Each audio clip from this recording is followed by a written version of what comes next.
el inicio del árbol bronquial de 15 a 22 milímetros de diámetro. Y al finalizar, solamente en la alveolar de oro vamos a tener 0,3 milímetros de diámetro. ¿Ya? Son muy pequeñitos. Menos de un milímetro medio. Muy bien.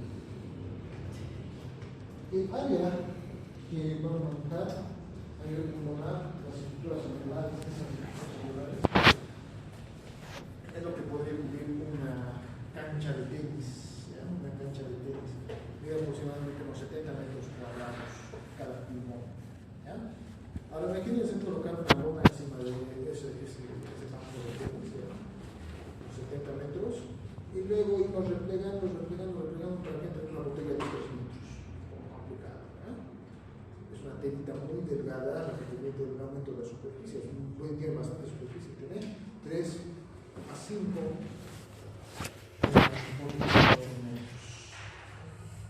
función bronquial. La función bronquial se regula por estos procesos.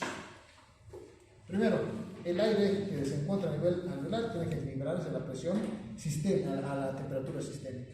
Actualmente el aire está a unos 37 grados centígrados, similar a lo que vendría a encontrarse en nuestro medio interno. ¿Ya?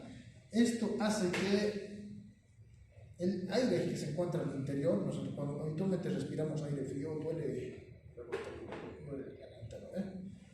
Esto hace que básicamente no se produzca daño tisular, el hecho de que se vaya calentando el aire cuando va ingresando. ¿Ya? Tenemos unos canales que son para la fibrosis quística pulmonar, ¿ya?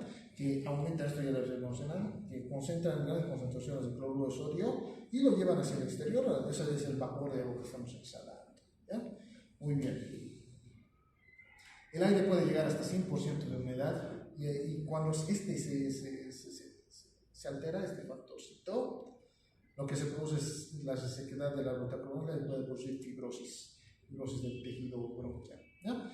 Por otro lado, se produce el filtro de las sustancias extrañas por medio de la acción de las células caliciformes que producen mocas. También ya lo hemos mencionado.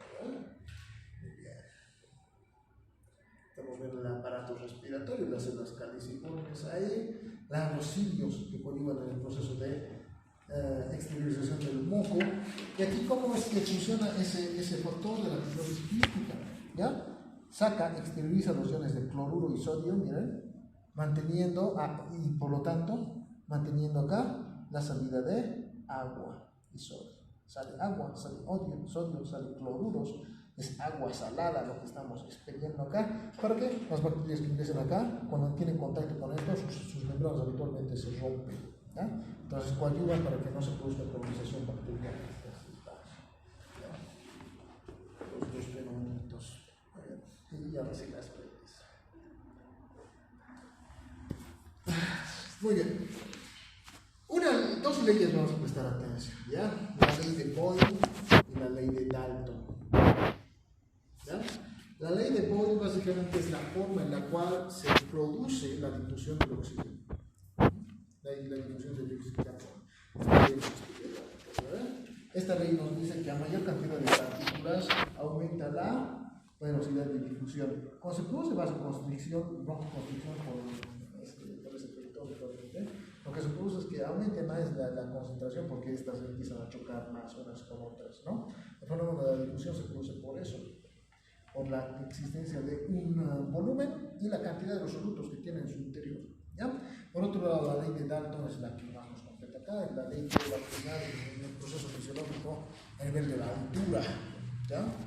Entonces aquí se maneja una presión dependiente de la presión barométrica, más o menos regular. ¿Qué nos dice la ley de Dalton? Que tiene que existir una presión regularizada para mantener una concentración de oxígeno tisular que tenga un efecto tisular. ¿Ya? En la altura, el pulmón, el parénquima pulmonar es mucho más especial que a nivel del mar, ¿ya? Porque aumenta el flujo vascular. ¿Ya? Tenemos más cantidad de vasculatura relacionada, más cantidad de sangre dentro de las estructuras.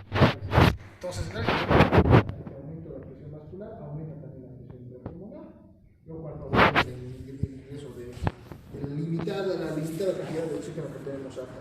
¿cierto? A nivel del mar, por ejemplo, manejan una presión alrededor de unos 155 milímetros de mercurio, es la presión para la tenemos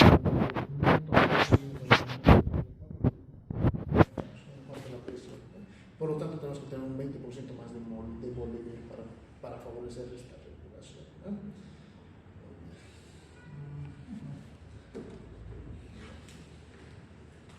Esto le va a dar una ley. Esto. Esto sí o sí. Le voy a preguntar. ¿Cuáles son los volúmenes? Las capacidades pulmonares. Tenemos 4 tipos de volúmenes: el volumen corriente, el volumen de reserva respiratoria, el volumen de respuesta respiratoria y el volumen residual. El volumen corriente es la cantidad de aire que inhalamos de manera normal en un proceso respiratorio regular. Ahora que están sentados, se lo van a ver. Respiramos cada cierto tiempo y no metemos mucha cantidad de aire. Necesitamos alrededor de unos 500 ml, es lo único que utilizamos, ¿ya? El volumen de respuesta inspiratoria es el volumen que inspiramos con todas nuestras fuerzas. Ya estamos respirando normal. Ahora tenemos que inspirar. Inspiren con todas sus fuerzas, llenen sus pulmones. Es un volumen alrededor de 3 litros que ingresan a ese pulmón, en el caso de los varones, y 1900 en las mujeres. ¿Ya? Ahora, el volumen de respuesta expiratoria es ese volumen que, respiran tranquilamente. Ahora, al final de la expiración, saquen todo el aire. Es un volumen que se encuentra en el pulmón de manera fisiológica, ¿ya? Tiene que mantenerse en el espacio muerto para mantener la confianza pulmonar, ¿ya? Ese es el volumen de respuesta respiratoria. Y el volumen residual es básicamente lo que queda en el pulmón, no puede ser el servicio, que es alrededor de 1200 veces. Total, el volumen total, la capacidad total pulmonar va a ser de alrededor de 5800 ml, cerca de 6 litros en el pulmón del varón y 4200 ml en el pulmón de la mujer, ¿no? Son volúmenes grandes que puede manejar el pulmón en sí, ¿ya? Muy bien. El flujo funciona en base a la resistencia, ¿ya? Al gradiente de la presión versus la resistencia pulmonar, ¿ya? Acá las capacidades no son nada más y nada menos que la combinación de estas que se miden por espirometría, ¿ya? La capacidad vital son estos 3 primeros: el volumen corriente, respuesta expiratoria, todo lo que podemos interiorizar y exteriorizar. La función pulmonar es esta, la capacidad que tiene de sacar y meter esta concentración de oxígeno, ¿ya? Muy bien. En la capacidad pulmonar total se puede medir con la espirometría, pero el último factor, el volumen residual, como les había mencionado, es algo que se encuentra inerte. A no ser que se encuentre enfermo, no puede utilizar esto, ¿ya? Actualmente este es un volumen que tiene que quedarse para que el pulmón más o menos mantenga su forma, ¿no? Muy bien. La capacidad pulmonar total es la total de todas las 4, ¿no? La capacidad inspiratoria es todos los procesos que intervienen en el proceso de la inspiración, o sea, el volumen corriente, el hecho de que ahora estén respirando de manera normal, interiorizando unos 500 ml, y el hecho de que ustedes puedan tener la facultad de inspirar a su máxima capacidad, ¿no? Entonces, el volumen de respuesta inspiratoria. Y la capacidad residual es la cantidad de aire que se encuentra en el pulmón, que puede mantenerse ahí todo el proceso de la expiración. Tenemos el volumen de reserva respiratoria y el volumen residual acá. Básicamente la combinación de esto, ¿no? En la capacidad vital, los 3 primeros. En la capacidad pulmonar total, los 4. En la capacidad inspiratoria, los 2 primeros. Y la capacidad residual, los 2 últimos. ¿Ya? Eso es todo. ¿Ya? ¿Está entendido? Sí. Esto es lo que habíamos explicado antes, ¿no ven? ¿Por qué cuando nos cansamos tenemos ese efecto de la fatiga pulmonar? La fatiga con repercusión pulmonar, ¿no? Cuando hemos subido la dieta, actualmente para recomponernos tenemos que respirar varias veces. Por esto, tenemos inicialmente, por el hecho de utilizar nuestra musculatura, mucha cantidad de dióxido de carbono. Entonces tenemos varias respiraciones hasta que se regula nuevamente la cantidad de oxígeno, ¿no? La primera, la segunda, cada vez se va liberando más de dióxido de carbono, ¿ya? Después el proceso de la inspiración en el espirómetro, habitualmente en la inspiración pues se aumenta el volumen, ¿no? cierto? Y la aspiración disminuye el volumen, esto es clásico. Por otro lado, aquí estamos viendo la ventilación alveolar, en la cual se elimina rápidamente en 17 segundos. Tenemos dos fases dentro del proceso de la ventilación. La fase rápida, en el primer segundo, se elimina el 80% del oxígeno, ¿ya? Mientras que el 20% en el restante, ¿ya? Eso nos va a ayudar para estudiar el índice de oxígeno. Aquí el efecto de la presión alveolar, de la ventilación alveolar, cuando el valor normal es de 104 milímetros de mercurio, ¿no? Ahí la presión, básicamente, se va a ver anormalidad en un proceso ventilatorio con ejercicio, digamos, ¿ya? Muy bien. Acá los espacios, nuevamente esta esquemita que nos va a ayudar, vamos viendo el respuesta inspiratoria, volumen corriente, reserva expiratoria, el residual, qué es lo que se produce en cada uno de ellos según esta esquemita. Este es el corriente, estamos respirando de manera normal, el proceso en el cual vamos a expirar en gran medida, el proceso de inspiración en el cual vamos a inspirar grandes cantidades, ¿verdad? La existencia de estos tres básicamente va a ser la capacidad pulmonar, ¿no es cierto? La comunidad pulmonar funcional. Los cuatro, capacidad pulmonar total. Estos dos, inspiratoria, capacidad de respuesta inspiratoria. Estos dos, capacidad expiratoria, ¿no? Las capacidades. El fenómeno de la musculatura, cómo es que esto se ejerce. Muy bien. Los periodos del ciclo de la respiración, estos también van a revisar. ¿Qué hora tenemos? ¿Es las 2:30? Cáncer. Ya. Acá lo que vamos a ver es el proceso de la respiración. Tenemos 4 fasecitas: la fase 0, la fase 1, la fase 2 y la fase 4, ¿no es cierto? La fase 0, 1, 2 y 3, perdón. ¿Ah? Pero aquí lo estamos revisando por segunditos. ¿Ya? En el segundo 0, la presión alveolar se va a equiparar a la presión atmosférica. Cuando terminamos el proceso de la respiración, eventualmente se queda en un proceso de éxtasis. ¿Ya? Posteriormente se produce en el segundo 0 al segundo 2 la inspiración. Muy bien. Al comenzar la inspiración, los músculos respiratorios pues, se contraen. Al contraer, aumenta el volumen pulmonar. Al aumentar el volumen torácico, produce que la presión alveolar se disminuya en cerca de 1 milímetro de mercurio por debajo de la presión atmosférica. ¿Qué hace esto? Hace que absorban hasta la máxima, hasta el espacio más alejado, el oxígeno se haya distribuido. ¿Ya?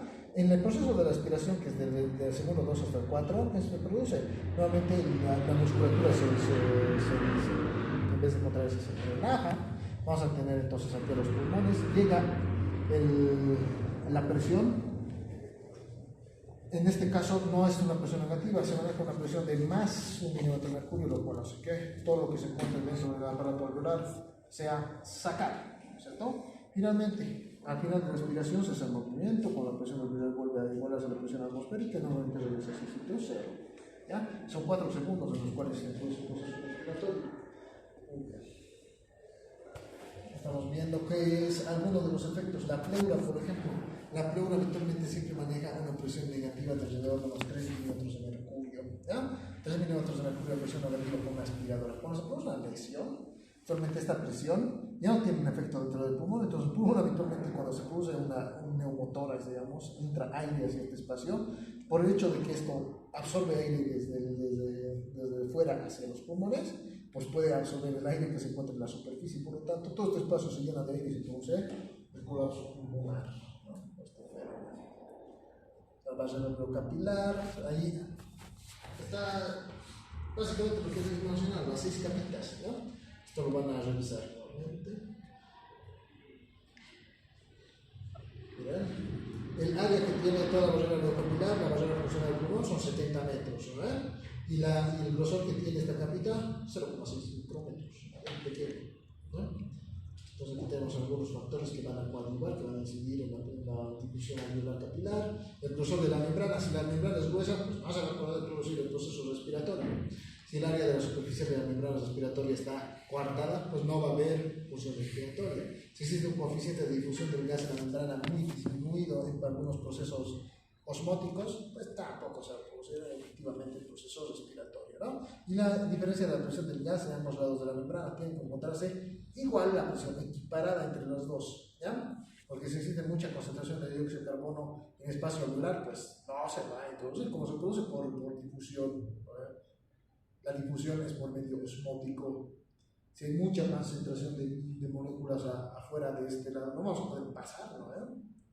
Ahora, si aquí el curso se encuentra lleno y quieren entrar unas 10 personas más, pues tampoco van a poder ingresar desde el fenómeno osmótico, ¿no?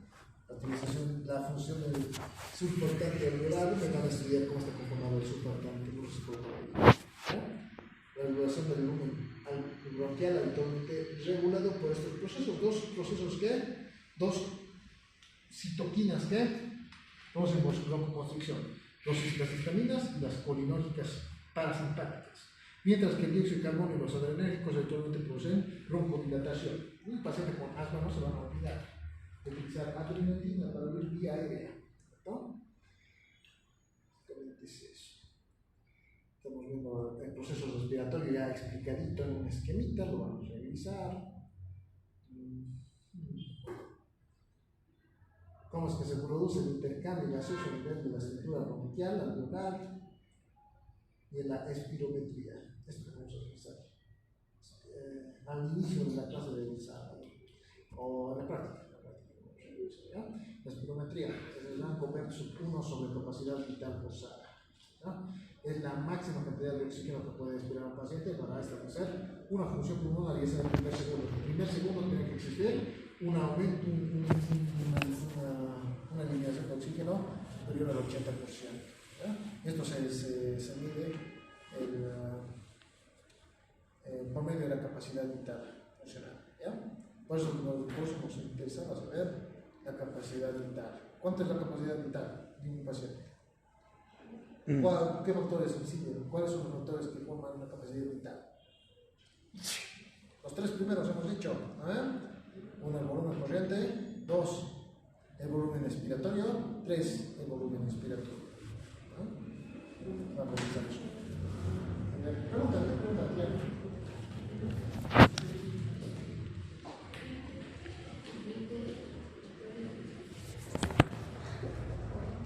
Esas capacidades de los volúmenes, obviamente, gracias por casos clínicos, sin casi